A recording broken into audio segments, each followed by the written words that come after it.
Voilà, on va donner phi de... Attendez, je suis perdu dans mes écrans là. Voilà. On va donner, alors ça doit vaut à peu près 0 et à peu près 0.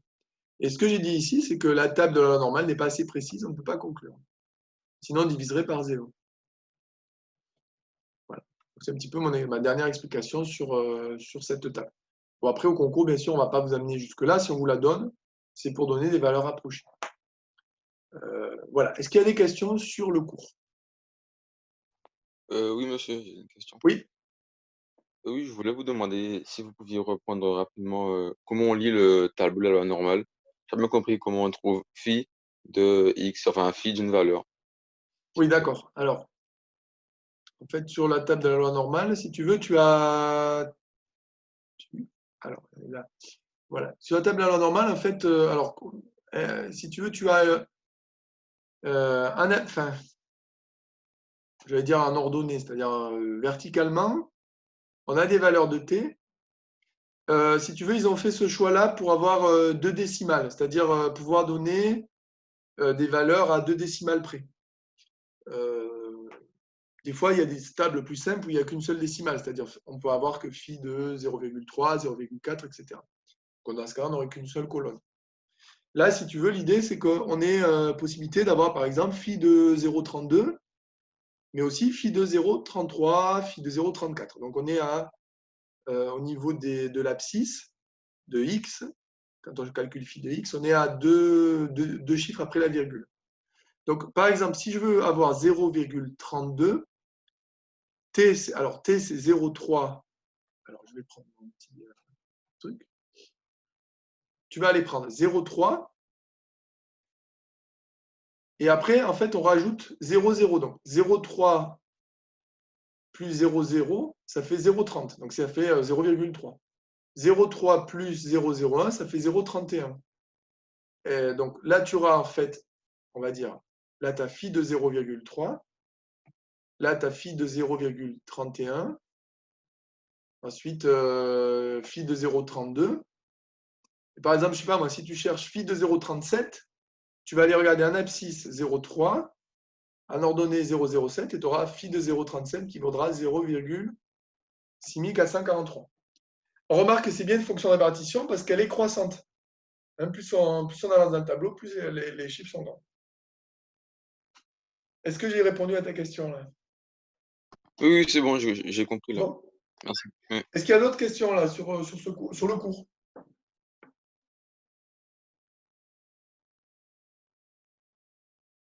C'est bon? On vient de terminer le cours. Donc, au niveau du cours, la mission est accomplie. Hein. Voilà. Donc, on vient de voir tout le cours. Hein. Donc là, vous n'avez pas de souci à vous faire. On a vu tout le programme. Sans avoir rien oublié. Donc, on pourra réattaquer l'année prochaine en se disant quand même qu'on aura, même si c'est vrai que le confinement était un petit peu difficile pour l'apprentissage, mais vous avez quand même tous les cours et on les a quand même pu tous les voir ensemble en visio. Voilà, donc maintenant on va dérouler, il va rester un petit peu, bon, terminer le TD. Vous verrez que la séance de vendredi, bon, c'est la dernière séance, elle sera légère, on va dire, il n'y aura qu'un exercice. Puis ensuite, on aura terminé. Donc, on a fini le cours, on va passer au TD. Alors, le TD, je vais faire un petit partage d'écran. Il est ici.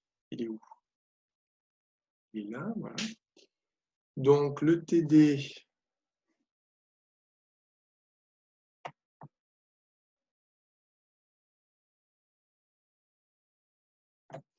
donc on va corriger. Donc, je vais essayer de corriger peut-être. Bon, vous me direz s'il y a des choses qui me posent problème. Alors, j'avais une loi uniforme 0,1.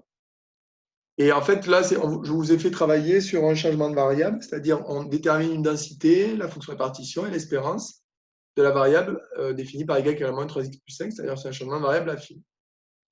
Alors, c'est là, vous voyez, tout l'intérêt de bien connaître votre cours et de bien connaître les fonctions de répartition et les densités des lois usuelles.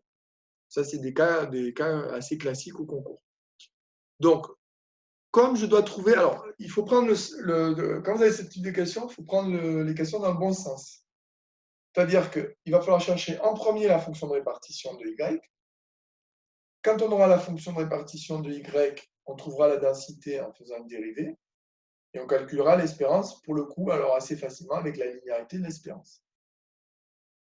Donc, première chose, la loi uniforme, vous connaissez sa fonction de répartition. Vous allez dans le cours, vous remplacez A par 0 et B par 1 dans la formule, et vous obtenez la fonction de répartition. C'est-à-dire elle vaut 0 si x est inférieur à 0, x si x est compris entre 0 et 1, et 1 si x est plus grand que 1. On pose y égale moins 3x plus 5 et on note fy, la fonction de répartition de y. Alors, fy de x, on s'appuie toujours sur la définition. La fonction de répartition, sa définition, elle est liée à la notion de probabilité. C'est la probabilité que grand y soit inférieur ou égal à x. Je remplace y par le changement de variable, moins 3x plus 5, et je vais me ramener à x, c'est-à-dire je vais faire passer 5 de l'autre côté, je retranche les 5 de part et d'autre, je divise par moins 3, donc je change l'ordre. Je change un petit peu mon quotient en multipliant le numérateur et le dénominateur par moins 1, on ne peut pas avoir du moins 3, donc au lieu d'avoir x moins 5, je mets 5 moins x, et je passe par l'événement contraire, c'est-à-dire 1 moins fx de 5 moins x sur 3. Alors maintenant, je reviens à ma fonction de départ et je vais remplacer x par x moins 5 sur 3 dans toute la fonction de répartition. Donc comme c'est 1 moins fx de x moins 5, je vais faire 1 moins 0 si x moins 5 sur 3 est inférieur à 0. 1, au lieu de faire 1 moins x, je fais 1 moins 5 moins x sur 3 si 5 moins x sur 3 est compris entre 0 et 1. Et 1 moins 1 si 5 moins x sur 3 est supérieur à 1. Alors maintenant, on ne peut pas laisser la fonction de répartition comme ça, puisqu'il faut avoir quelque chose de plus lisible. Une fonction, il faut qu'on sache quelle est son expression en fonction des valeurs de x. Donc là, il faut déblayer un petit peu. Il faut essayer de calculer, de simplifier. Alors, on regarde qu'est-ce que ça veut dire 5 moins x sur 3 inférieur à 0. Comme c'est un quotient, le dénominateur est positif, donc le numérateur sera le quotient sera négatif si seulement si le numérateur est négatif. Donc ça veut dire 5 moins x inférieur à 0, ou encore x supérieur à 5. Pour 5 moins x sur 3 supérieur à 1, je multiplie par 3 de part et d'autre, ça veut dire 5 moins x supérieur à 3. Je retranche 5 de chaque côté, ça fait moins x supérieur à 3 moins 5, c'est moins 2. Et je multiplie par moins 1, je passe à l'opposé, en changeant d'ordre, ça veut dire x inférieur à 2. Donc, si on traduit, ça veut dire qu'on a 1 moins... Alors, on le remet dans le bon ordre, c'est-à-dire 1 moins 1, 0, si x inférieur à 2.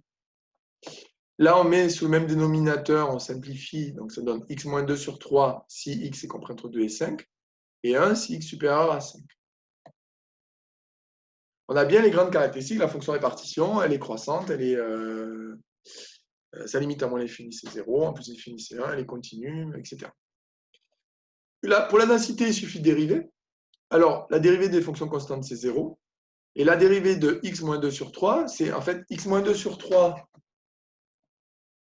Attends, x moins 2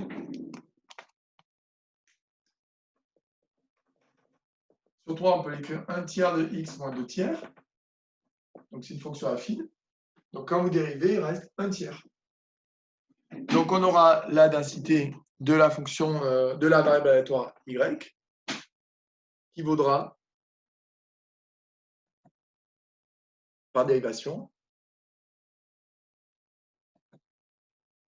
1 tiers si x est compris entre 2 et 5, et 0 sinon. Pour l'espérance, alors là aussi, on s'appuie sur l'espérance. C'est tout l'intérêt d'avoir bien appris le cours sur les lois usuelles. Vous donnez l'espérance de la loi uniforme 0,1. Donc l'espérance, c'est A plus B sur 2, c'est-à-dire 0 plus 1 sur 2, un demi ici. Et la linéarité, on utilise la linéarité de l'espérance pour calculer l'espérance de Y, c'est-à-dire moins 3 fois expérience de X plus 5. L'espérance de X, c'est un demi, donc ça fait moins 3 demi plus 5. Vous mettez sous même demi-élateur, ça fait 7 demi.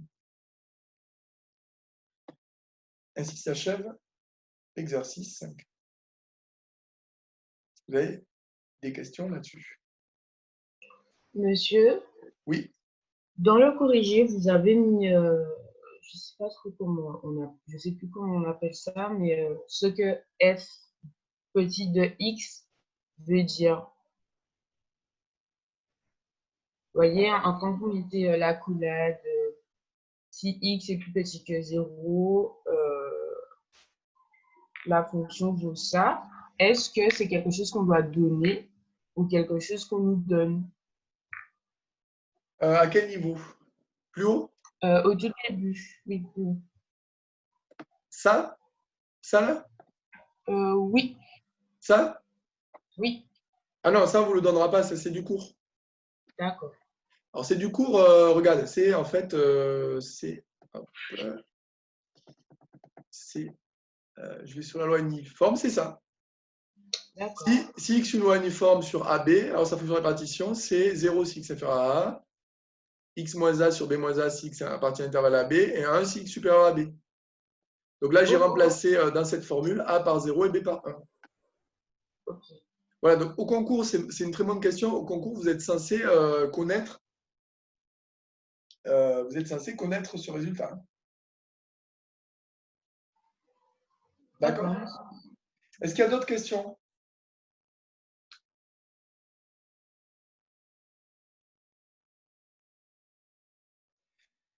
Alors, je vous propose qu'on se retrouve à 9h40 pour la dernière séance, c'est-à-dire on va travailler sur le TP d'informatique. Voilà, je vous invite vraiment à être présent à la séance, parce que des fois, je vois qu'il y en a qui disparaissent entre la séance de maths et la séance d'info. Parce qu'en plus, c'est intéressant, on a des sujets de concours et on a aussi des maths dedans. Ça permet de revoir certaines choses sur les lois densité. C'est intéressant. Je vous dis à tout à l'heure. On peut même se dire 9h45, hein, on se laisse 10 minutes de pause.